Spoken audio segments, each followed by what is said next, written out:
দর্শক, আমি মনে হয় খুব কাছাকাছি চলে এসেছি চন্দ্রনাথ মন্দিরের। ফাইনালি 1800 বা 2000 ফিট উপরে যে চন্দ্রনাথ মন্দিরে ফাইনালি চলে আসলাম। এত দূর উঠার পরে আসলেই ভাল লাগে। এখান থেকে যে পাহাড়ের প্রাকৃতিক সৌন্দর্য দেখে যে কেউ অভিভূত হবে।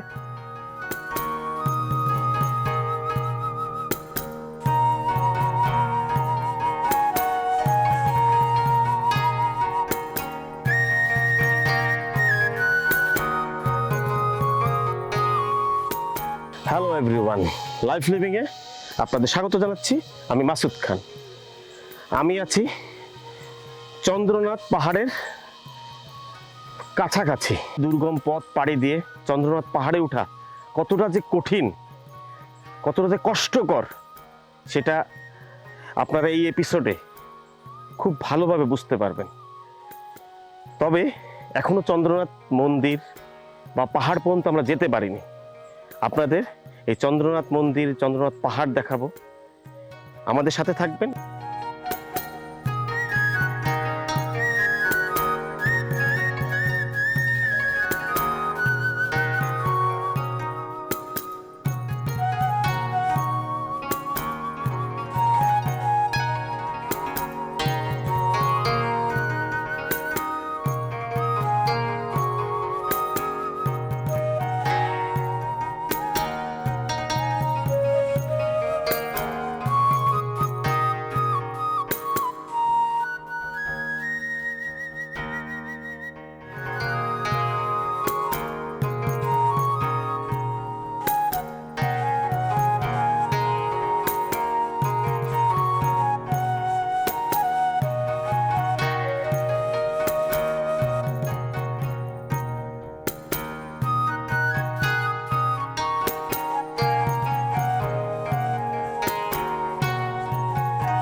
আমি এই মন্দিরের একজন দায়িত্বপ্রাপ্ত পূজারী। আর ইহা হচ্ছে চন্দ্রনাথ মন্দির। আর আপনারা যে জায়গায় আসলেন, এটা একটা পবিত্র তীর্থভূমি এবং আমাদের সনাতন ধর্মাবলম্বীদের সবথেকে প্রাচীন এবং পবিত্র তীর্থধাম বলা হয়। লক্ষ লক্ষ সনাতন ধর্মাবলম্বীরা বাংলাদেশে আছেন, বহির্বিশ্ব থেকেও আসেন এখানে। শিবরাত্রি উপলক্ষে এখানে লক্ষ লক্ষ ভক্ত সমবেত হয়, বাবার কৃপা লাভের জন্য আসেন, ছুটে আসেন এখানে।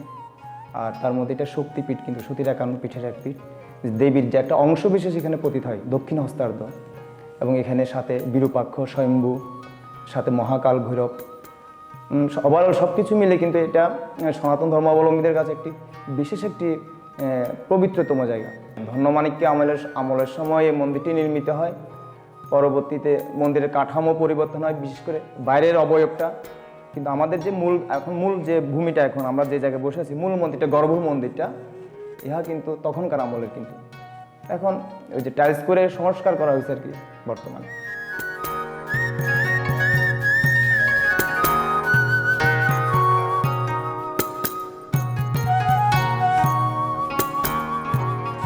আপনাদের আজ নিয়ে এসেছি সীতাকুণ্ডের যে চন্দ্রনাথ মন্দির।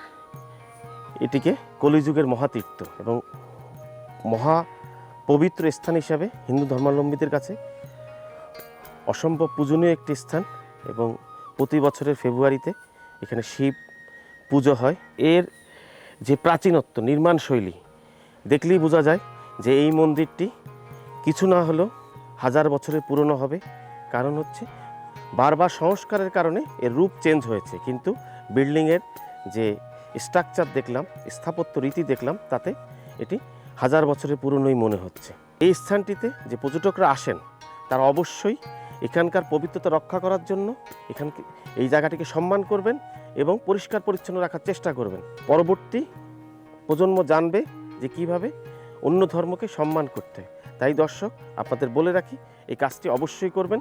আপনার পর্যটনের নামে উন্মাদনা করবেন না এবং এখানকার পবিত্রতা নষ্ট করবেন না। ধন্যবাদ। আপনারা আমাদের সাথে থাকুন, লাইফ লিভিংয়ের সাথে থাকুন।